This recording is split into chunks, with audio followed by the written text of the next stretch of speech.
I was always burningly ambitious. You've got to aspire to something. I think there's nothing worse than aspiring to mediocrity. I think the sad reality is 70% of businesses fail. There are winners in life and people who don't win. People now, you're not allowed to lose, you've got to participate and whatever. Well, we all participate, but there's always going to be winners and losers in life. That's how it is.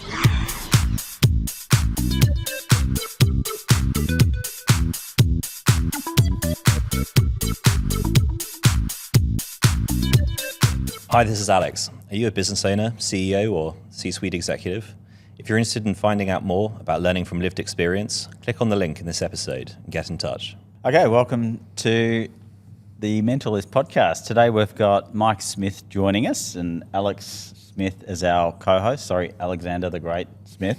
Can't forget that name. So Mike, it's been a while since we've sat down and had the microphones on in this type of environment. I think it was back in 2016, just once after you'd left ANZ. I think we had that first conversation. I remember coming to see you, and you had this humongous office. It was almost half a floor. Must have been on level 40 or something like that at the top end of Collins Street. In one of the ANZ buildings there, and I think you sort of kept that office for a little while after you officially resigned, which was a great scenario, I think. But great to have you here again. I guess a lot's happened since then. We've podcasts sort of lead you in weird and wonderful directions, and now you're sort of part of the Mentalist family. We're talking earlier with Alex around the culture and what we're sort of trying to create there, and you've obviously been a very big part of that. And now sort of, not personally, but sort of chairing groups across Melbourne and Sydney in the mastermind and helping, I guess, today's leaders learn from maybe the mistakes that you made or some of the successes. Some of the good things. Yeah, it wasn't all bad. That's right. Yeah, no, I'm painting a doomsday reality. But yeah, I guess Alex and I were sort of thinking, what's the conversation going to be like? I told him to ask him who his favourite child is, but he sort of wasn't going to go there. I know we're not going to go talk about Argentina, which is maybe an inside joke for some of an inside one for some of our members who have heard that one over dinner, which is an amazing story. I told you I wouldn't talk about it. Now I'm talking about it in the first 5 minutes. Sorry, mate. So I guess as a theme today, we've got a broad overarching theme. You're known, Mike, internally within the Mentalist family being within our membership group as the raconteur, and I think it was Malcolm Jackman who first labelled you with that what do you call it, label? Monica. Yeah. Thanks, Alex. I struggle with the English language, so it's great to have you here. And I actually had to look that up, and Malcolm finds that ridiculously amusing. So thanks, Malcolm, for taking the piss out of me. So resident raconteur, storytelling, but I thought what we might do is just ask you a couple of questions which will demonstrate your ability to tell stories, but maybe talk about sort of that burning ambition and where it came from, where it started, and then maybe now with sort of a bit of hindsight, some of the learnings and some of the benefits, some of the drawbacks of having such a large ambition and life. So I don't think there's a question in that yet. Maybe I'll throw to you, Alex, put you on the spot. But why don't you throw one Mike's way and we'll get underway? Yeah. What propelled you through the ranks of HSBC and sort of starting as a bank clerk and working your way up to CEO? How did that happen and what helped you on the way? Well, as Dave says, I was always burningly ambitious, and I've always felt that ambition is actually a good word. Ambition is a word that you should aspire to. You've got to aspire to something. I think there's nothing worse than aspiring to mediocrity. If you can aspire to greatness and to lead, I think that's what you should do. In terms of banking, I think I was very fortunate, actually, in that regard. I mean, I actually walked into the office in Bishopsgate in London for HSBC for my first day at work, and I just realised I got it. And that was totally fortuitous. I had no idea what banks really did. How old were you there, Mike? Sorry? How old were you there? I would have been about 21, I Okay. guess, straight out of uni. And when I think back, that was incredibly fortunate. And I just felt I got it. It was just a natural.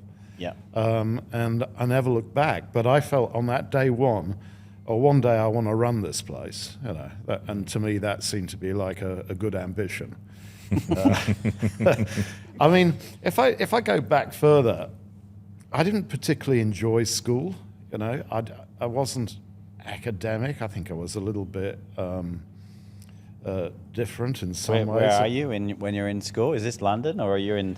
No, well, in Africa? the UK, I went to boarding school there at Cheltenham College, and then before that in Nottingham. But I never really enjoyed school. I mean, I enjoyed my friends, and I think particularly Cheltenham had a very important influence on me. But to me, it was about getting good enough results to get to uni, and that was about getting a degree that got you a good job. And then that's what I was really interested in, and the actual process. I probably didn't make enough of it,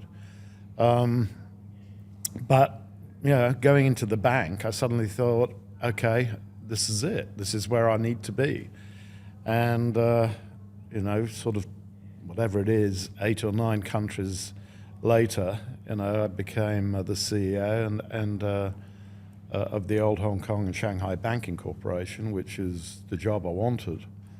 And after I'd done that for a few years, the job in ANZ came up, and it was a challenge. And I'd been to Australia some years before and had enjoyed it. In fact, 2 of my kids were born here. So I felt, there's another great opportunity. So let's go for it. Well, that's 10 countries and 30 years experience. We might just cut into that a bit more. I think we've maybe missed a couple of little pearls in there. But tell me about you say. I tend to agree with you. There's a bit of a stigmatism around having an ambition. People tend to, I don't know, feel a bit awkward about it, or... Well, it's like winning, isn't it? I mean, everybody has to get a prize now. True. Frankly, that's bullshit. There are winners in life and people who don't win. And I've always thought it's more fun to be on the winning side. But, people now, you're not allowed to feel, you're not allowed to lose. You've got to participate and whatever. Well, we all participate, but there's always going to be winners and losers in life. That's how it is. Yeah. Yeah, if we're free, we're not all equal, and if we're equal, we're not all free. I think it's Very profound. there you go. Yeah. So I guess, thinking back to, I think it'd be quite rare to have the privilege of at 21 years old sort of knowing so clearly where your path was. Certainly a lot of 21-year-olds that I speak to, I don't actually speak to that many 21-year-olds, but the ones I am fortunate that they trust me to speak to them, certainly don't have that that clarity. And even if they did, I think role tenures tend to be a lot shorter now. But I think that's probably true. But I've met people who've gone on to become generals in the army, or who've become captains of really successful football teams or cricket teams, rugby teams, and there's an ambition there within them, and they were in their 20s when they had that. So it's not unusual. yeah, I think you just have to, in business, it may be a little bit different because people are not very clear when they leave uni that what they want to do. And as I said, I was very lucky because I just walked into something that I happened to be good at. And I've always believed that if you're good at something, you're going to be more successful than if you don't enjoy it. It's, Yeah. You know, Mark Twain said, if you have a vacation and you treat it like a vacation, you're going to be successful. Won't feel He like actually work, had quite a good few quotes, actually, Mark Twain.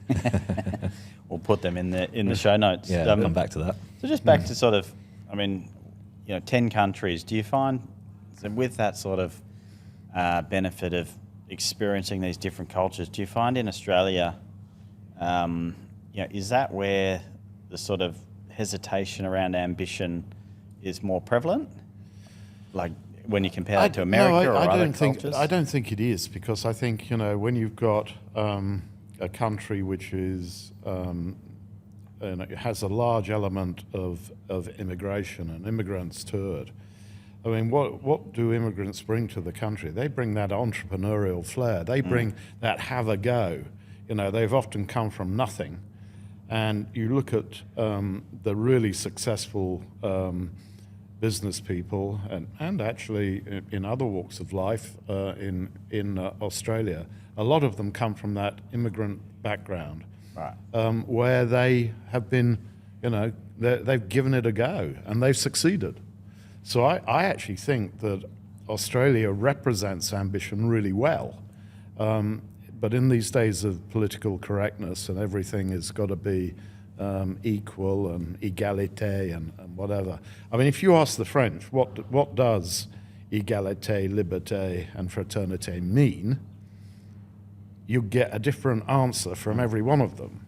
Right. They're still struggling with the concept of their revolution. Well, we don't have that in Australia. We have I think a very equal society and community, and you really do have the ability to succeed, despite your backgrounds, despite where you've come from, despite what you've done. You touched on ambition as a trait you shared with other business leaders or successful sporting people. Is there any trait that set you apart potentially? That's unique to you?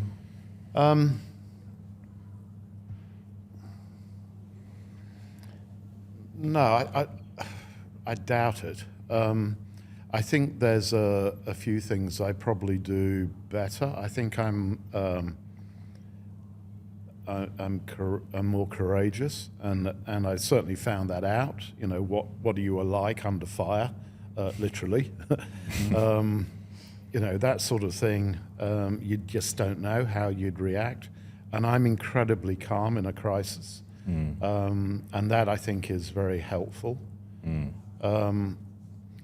But you've got to be very confident. And most leaders show a self-confidence, but inside they're not. They're always doubting themselves, and they're always doubting, can I do better? Because I found many really good leaders are actually quite insecure inside, and I would class myself as that too. But you've got to show confidence, and that's. And the ones who don't often become arrogant. So there's a fine line between confidence and arrogance. And I think if you do truly believe in the hubris, then you are arrogant. Yeah. And I've seen a few of those, believe me. Excellent. So just on that point, Mike, don't know how you'd react, and you're fairly calm in a crisis. Like, our whole ethos is around sort of that lived experience. And I guess, how you would react and the role you played in Australia in the GFC and that calmness you brought when you talk about coming back to the office from the Kimberleys, I think you were on a family holiday, and the sort of relief that your executive team felt. Like, is that what you were always bringing, or is it because you've been conditioned, assassination attempts, Molotov cocktails at head office in Argentina, runs on the bank, cash out of helicopters in Brunei, are all these experiences that are so extreme then putting you into, I would consider a GFC a pretty well, not an easy day at the office, but it wasn't. Believe me.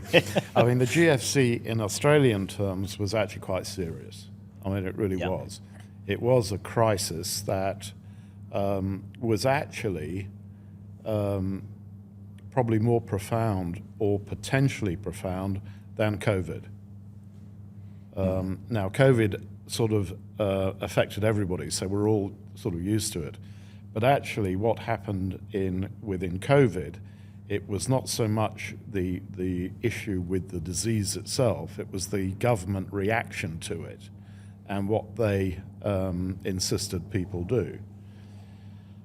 In the GFC, the government was very unsure about what the potential was and what was going to happen, and relied very much more on the professional, on people who, both in government and in business, understood the markets and took advice.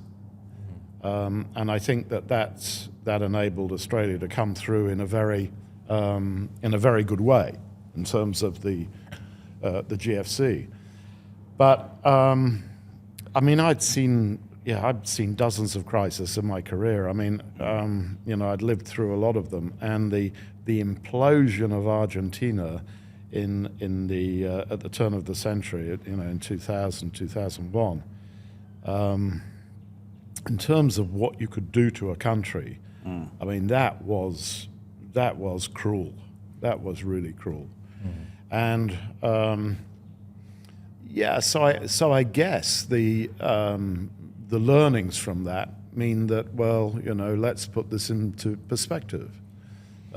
Is it as bad as we think it is, or is there a clear way through?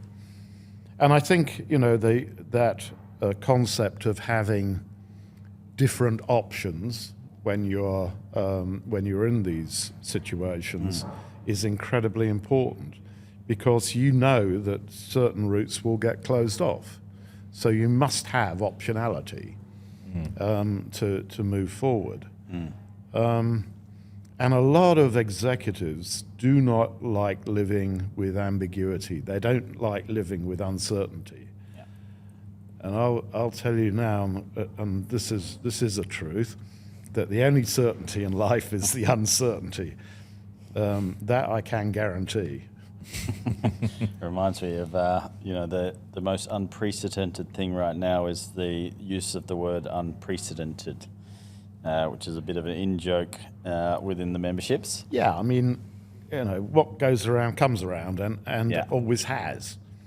But if you imagine what it would have been like running a business during the war, for example, both the First and Second World War, would have been extremely difficult. I've just read a book about D-Day, and if you think about the logistics and the management of an operation like that, and in terms of what casualties you were prepared to accept, these are callous and difficult decisions, which make dealing with COVID look like small change. And just sort of back onto that ambition, Mike, what was sort of sitting behind that? Like, why, you could say that financially you probably could have stopped and been quite comfortable before ANZ or even roles before that. What was the ambition? What was sitting behind the ambition? Was it, I noticed that it's a long question, but now you've sort of selected not to go down the NED or sit on boards, deliberately, as a deliberate choice. What was sitting behind that ambition? And then, with finishing up at your time at ANZ, how does that play out? I guess I was trying to prove something to myself and possibly to my family. My mother was pretty tough on me emotionally. And my father was very supportive of her. And I think that they went through the war in the UK and whatever. So lived through very frugal times, and I was driven with this sense of responsibility, and you had to get on with it. Yeah. But I was sort of quite dyslexic. I used to write backwards, being left-handed and things like that. So at school, I had quite a in the early years, I had quite a hard time. So I think I was trying to prove a lot to myself. And from that, I just wanted to succeed. Yes, I wanted the finer things in life. I felt, I wouldn't say I was materialistic, but some people would consider me so. In that I do like nice things, that I can now afford. Yeah. And certainly that's something. Do I have enough time to enjoy them all? No, possibly not. But it's not the having; it's the being able to have, I guess. Yeah. Does that make sense? No, yeah, it does. And I guess, so, being so driven and focused in that ambition and the career and I guess the development that took, were there other parts of life that, now you're sort of, was there any regrets, I guess, having such a focus on and clear direction from that age of 21? Yeah. Look, I've always thought of regret being a wasted emotion. I think the important thing to do is to learn from your experiences. And you probably learn more from the bad experiences and the things you got wrong than the things you got right.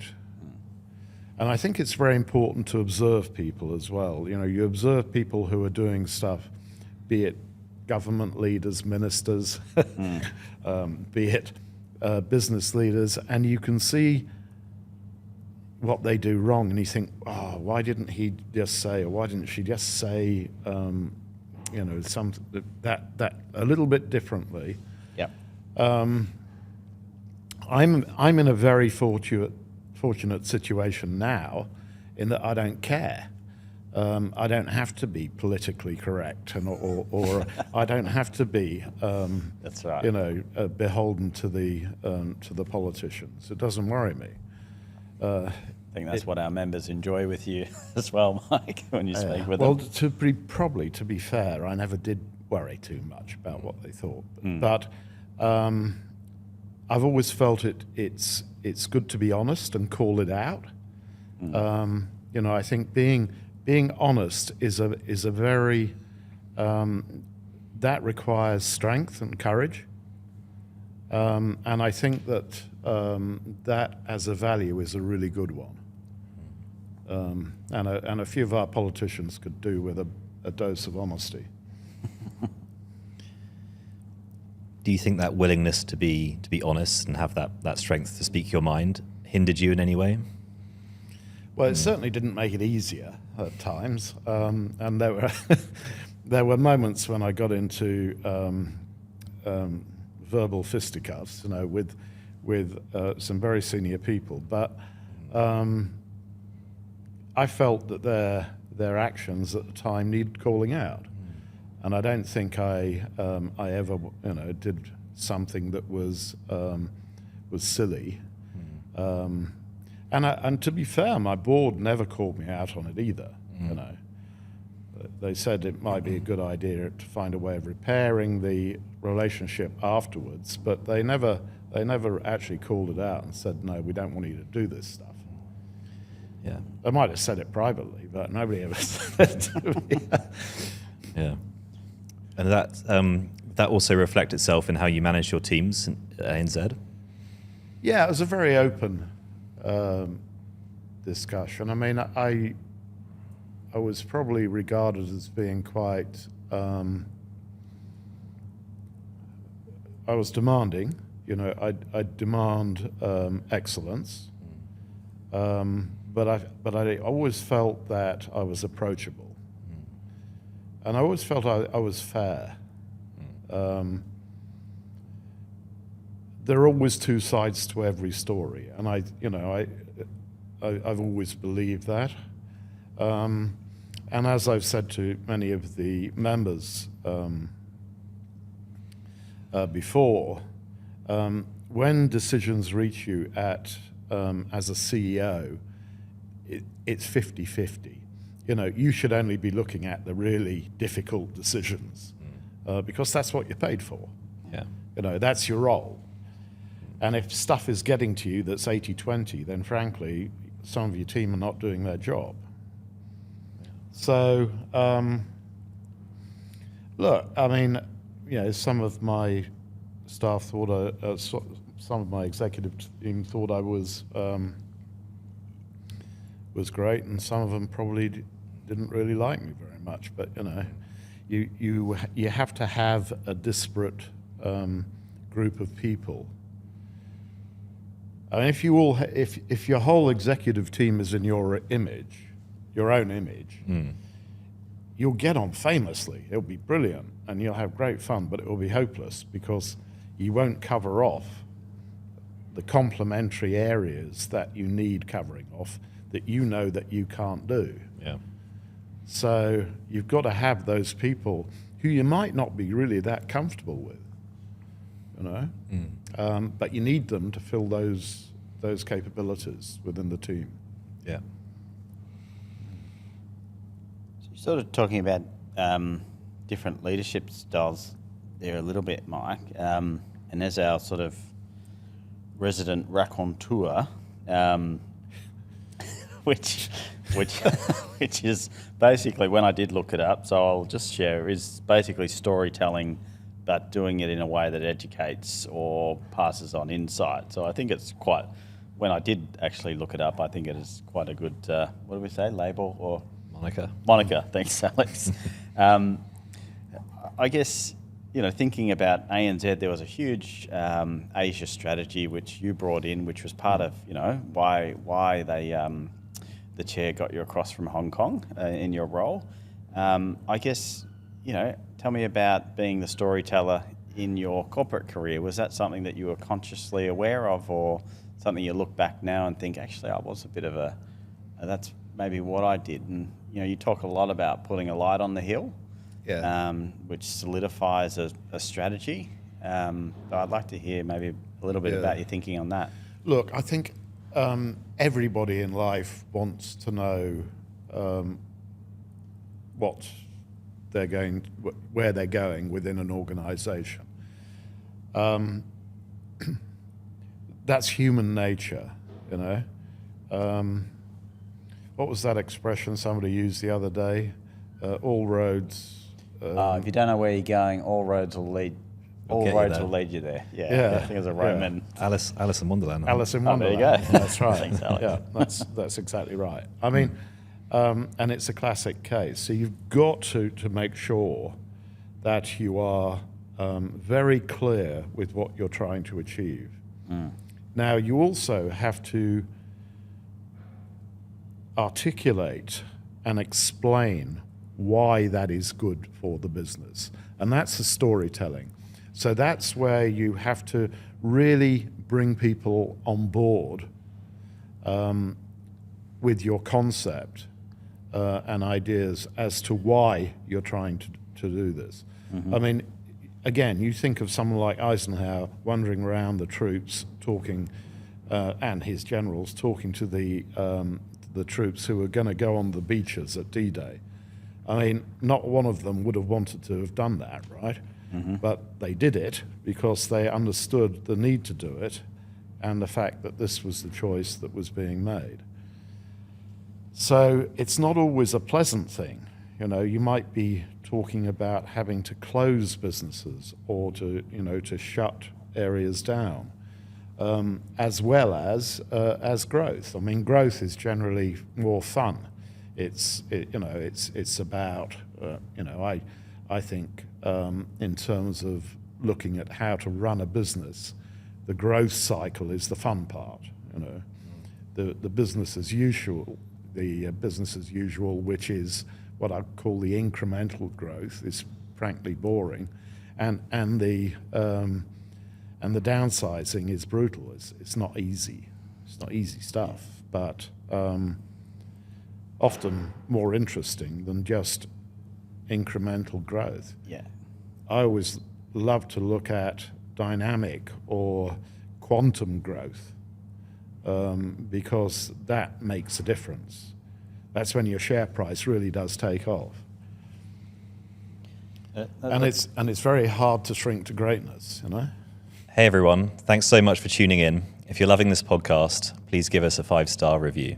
I agree. Growth is fun, and it can subsidise any inefficiencies that might be sort of floating around. But I guess I look at the current environment and some of the murmurs from the members around the current economy.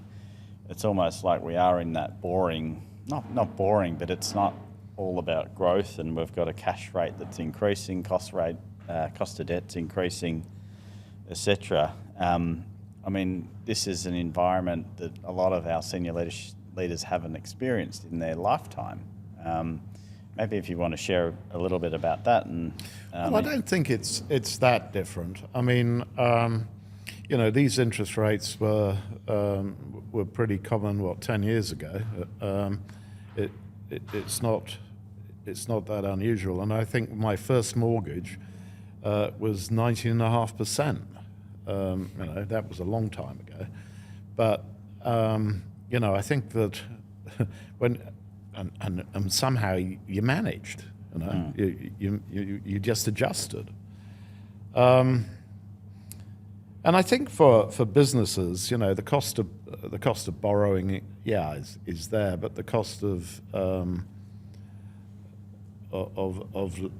lending, of course, is going up as well. So I mean, it's both sides of the balance sheet. So if you're a big borrower, you get hurt, but if you're a big lender, you're going to benefit. So it's both ways. And I think the important thing is you don't run your business by looking in the rearview mirror, right? That's not going to help you in this situation. You've got to anticipate, okay, what is going to happen? What are the issues? What should we be looking for? And I think, one of the most important things now is really to secure your supply lines and the whole supply chain. I think for industry that is critical. We're seeing problems now with the waiting list for cars and whatever because of the lack of chips. Yeah. And why has that happened? Well, there's only about 3 places in the world where chips are made anymore. Yeah. So that is a strategic problem. And government should be doing something about that, Well, because, in probably most of your working career, it would have been all about this whole concept of globalisation, and now what we're talking about is this localisation.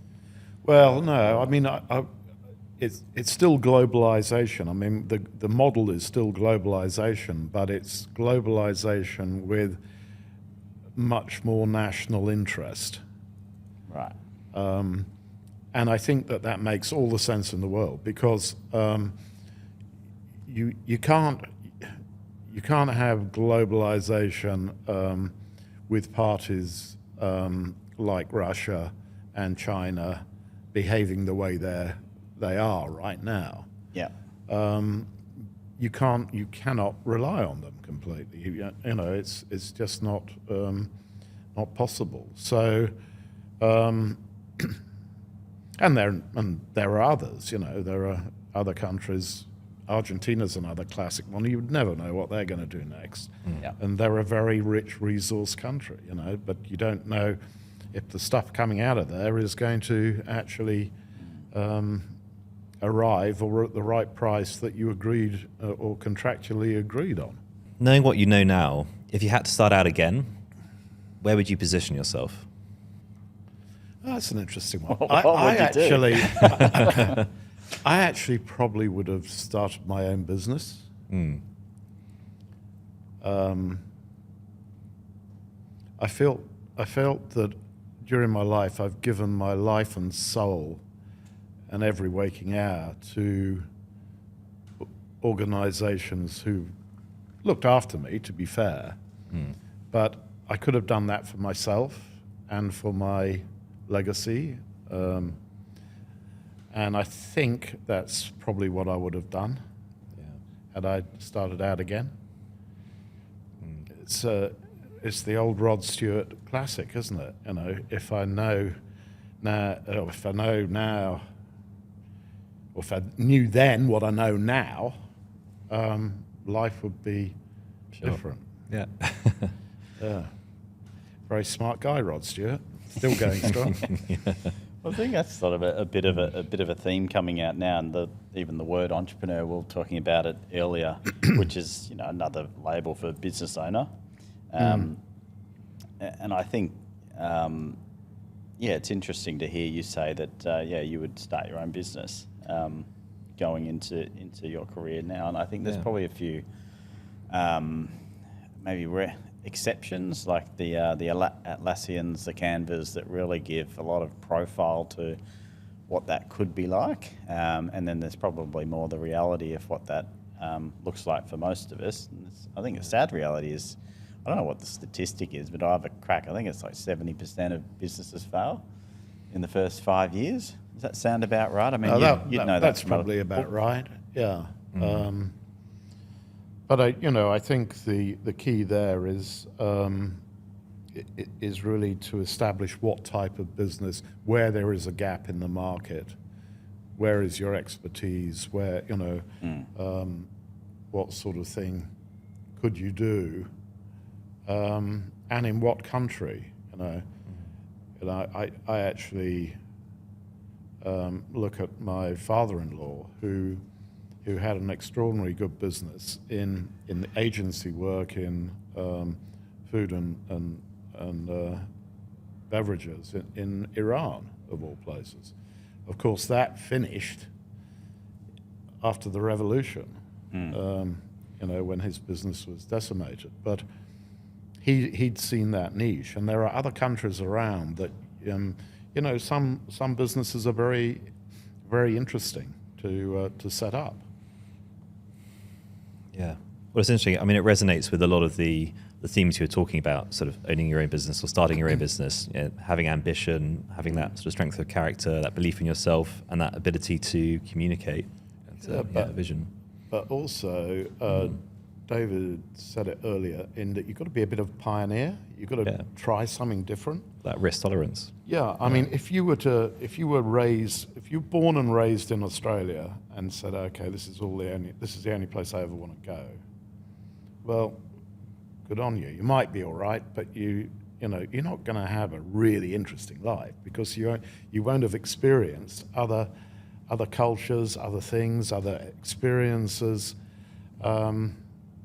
To me, that's sort of boring, but to some people, the thought of what I've gone through is a nightmare. So I get that too. It's horses for courses, isn't it? Just on that, Mike, around sort of other cultures, just recognising you've been sort of across 10 different countries. Was there one in particular that you, or a handful in particular, that you sort of look back and made maybe the big impact on you? Well, they all did, really. I mean, when I think back, all the experiences I had were genuinely positive. But I guess the place that probably must have really resonated was in the mid-'80s, when I came to Australia, from 85 to 90, and then wanting to come back here and wanting to stay here. So that says a lot about Australia. Because that was a big time of ambition, I think. America's Cup, tell me about that time. Well, 85 to 90, anything was possible. And there were some real cowboys out there. Oh my God. I mean, it was just, it was really full on. So you're running the bank and dealing with these individuals? And I banked all of them, and they, oh boy, some ended in tears. Most of it ended in tears, but a lot of good lessons along the way. And just on, But yeah, but I mean, other than that, I think every other country has given you a or provides a different way of doing something. And I think what is incredibly important is to be curious about how those cultures work, and can you take that idea, that way of doing something, and apply it to somewhere else? Because that really is, I think, the massive opportunity of that.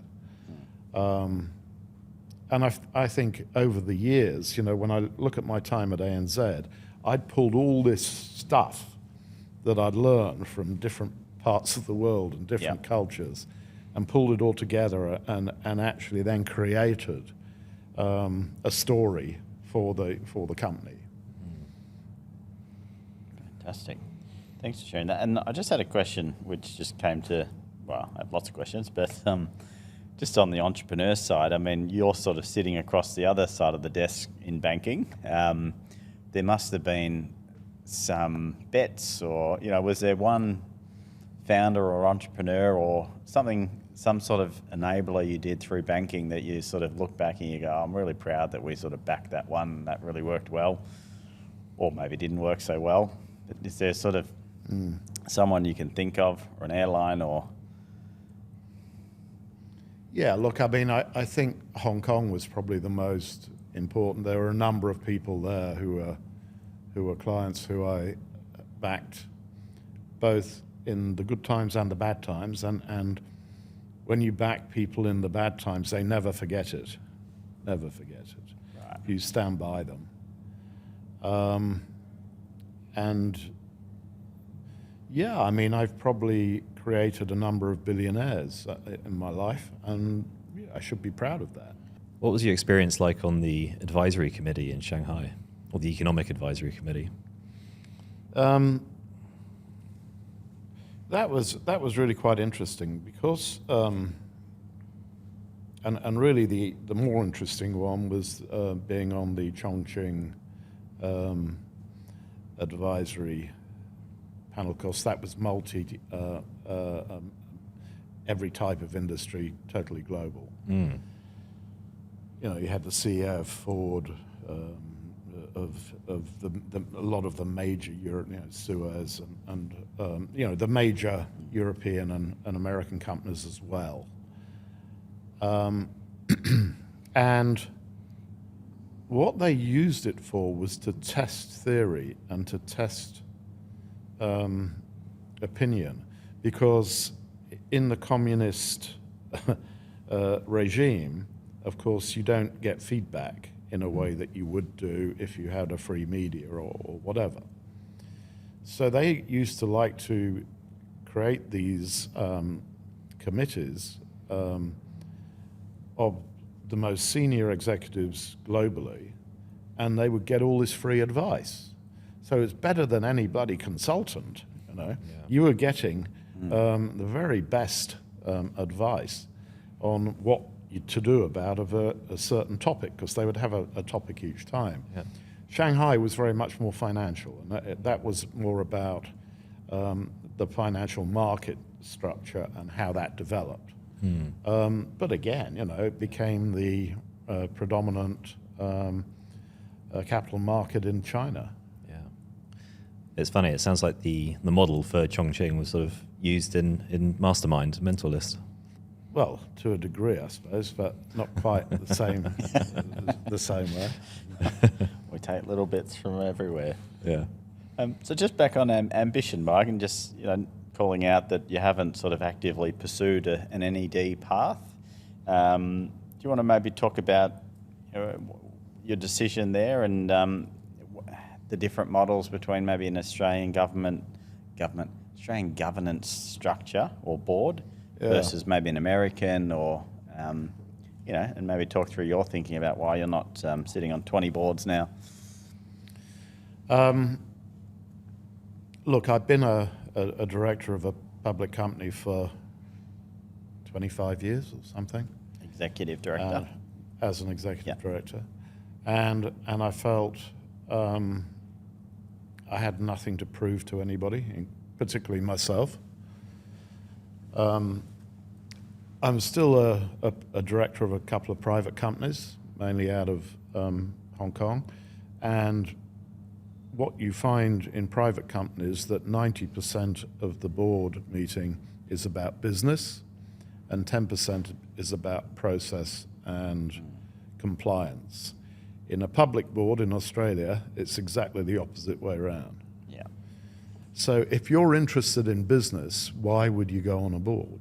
I mean, boards are full now of people who like compliance and are comfortable with it and process.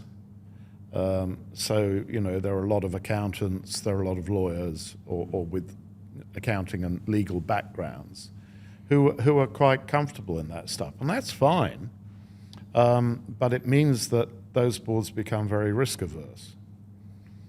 And you haven't got that entrepreneurial flair that you actually require. And I think regulation has just got out of hand in Australia. I think it's just gone too far. So much is required from the regulators of boards, which is totally inappropriate. So you're spending a huge amount of time doing stuff and getting the executive, the executive resources to provide information which is not going to make an iota difference to the performance of the company. Well, apart from the fact that they're not doing their day jobs. So you're actually, in fact, you're making the performance of the company worse by having to hire more people to do what is process, unnecessary process. Yeah. And I think that that's a real shame. Now, the US and Europe have similar problems, probably not as extreme, but they're still, a similar problem. Okay. So it's probably not geographic, but maybe the board structure. If it's an advisory board, then well, advisory boards are great, and I'm happy to do that because that isn't, you're not doing the fiduciary stuff and process. Yeah. You're actually looking for opportunities and business outcomes. So I think that's fine. But look, I had a long and full-on career. I mean, I didn't have any time to myself, and I felt after I'd finished with ANZ, I thought, well, it's time to do a bit of stuff on your own and do things like this, where I'm really helping up-and-coming CEOs, just by imparting my experience, and helping them, travel through the, some of the murky depths, and trying to give them advice on the best way forward. And I think that is a practical help. And I think it would be a shame for me and a number of other people in my position who we use as mentors to just lose that experience. Yeah. Yeah, we didn't really know where it was going to go back in 2019, but we've certainly got you busy these days, Mike, which is fantastic. Just one more question, then Alex is going to fire some pretty rapid questions and change up the energy in here and maybe catch you off guard. I know you're well when you're not prepared. You work well when you're not prepared. Just something you mentioned at the start was you had something to prove to yourself, and then talking about not going into the NED role, having nothing to prove. So at some point there was a trigger. Is that something you can pinpoint? When did you realise that you'd achieved something or had a change in thinking? Well, yeah, there probably was a time, and I don't know, it would have been during my time with ANZ, where I no longer needed to feel relevant. Okay. If that makes sense. Yep. I didn't need to have a role that people could take me for who I am, and that's fine by me. and I got to that at some stage. But when it was, I don't know. It was Yeah. probably later that rather than earlier. But yeah, I got to a stage where I felt, I've done, Yeah. I've done it, and really, what else do I really want to try and do, And I actually did think that I might have had a couple of years just considering that and then maybe doing something else. But as it has turned out, I got a couple of quite big job offers, and Locally or another country? no, internationally. Right. And I really didn't want to move again. And I felt it would have been also very difficult on my wife to move again, because I think if we'd gone to London, that would have been okay. Yeah. Anything else Yeah. that would have been very difficult. And I think she's now really set her feet down here. And also she's got roles where I can support her. And it's time that I gave that support to her, Yeah. which I think is appropriate, as she has spent her whole life supporting me. Yeah. Because you couldn't do this on your own. You have to have that incredible support. Oh, great. Well, thank you for sharing. Alex, it's time for your rapid fire questions. Yeah, here we go. Brace yourself. So who inspires you and why? Who inspired me? Who inspires you? Living or dead? What, great leaders or? First thing However that comes take to it. mind. People. Yeah. I think in banking, it was probably, the chairman of the bank who became chairman when I was sort of in my formative years was Sir Willy Purvis. And I think he was one of the great bankers and great human beings I've ever come across, and I certainly was inspired by him. I think in terms of overall leadership, I've always been I think Winston Churchill was a remarkable figure and what he managed to achieve. And someone completely different, Nelson Mandela. And if you can have gone through what he went through, and then to be able to take the reconciliation of a country forward like he did, I think that is truly remarkable. I think he was one of the great leaders of the world. I had a huge amount of time for Margaret Thatcher. What she did, she's vilified now for no reason, because she changed fundamentally the UK from being a complete and utter chaotic mess to being a very serious economic powerhouse. Well, that was since Brexit, but it's now going back the other way. But so there are a number of people I'd look at and think, God, their leadership was iconic. It really was extraordinary. We were having a conversation the other day about Charles de Gaulle. Again, what an extraordinary man. You think of how did the French become part of the victorious Allies, sharing up the spoils, so to speak, of the victory of World War II, when most of the country had been Vichy and supported the Germans. So that was extraordinary how he managed to do that. Yeah. You couldn't like the man. Reading his biography, you respected him, but you couldn't like him. Yeah. But I admired what he was able to do. Cool. It was meant to be a quick fire, but Yeah, that's all right. rapid That was a fire, good. Alex. That was a good. That was a good That's my segue. raconteur. Yeah, That's exactly. it. Take it Everyone away, has a Mike. story. What's your favourite quote? probably from Mike Tyson, that other great intellect. No, I love the comment about when he was asked if he had a strategy. He said, everybody's got a strategy until they get punched in the face. and I think that is relevant, because whatever strategy you have has to change. Yeah.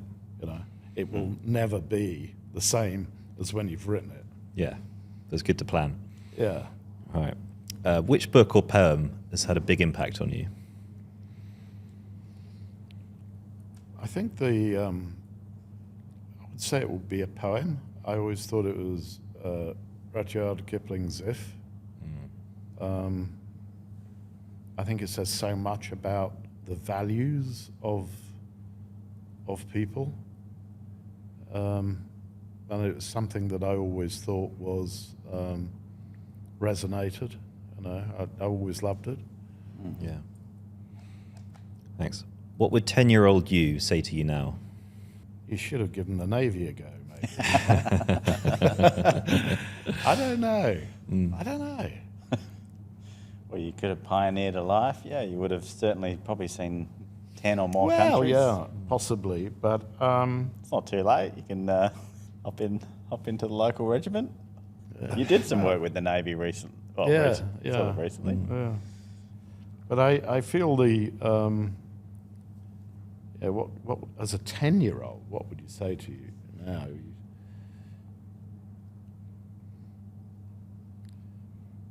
Maybe you should have become a bit more techie. You know?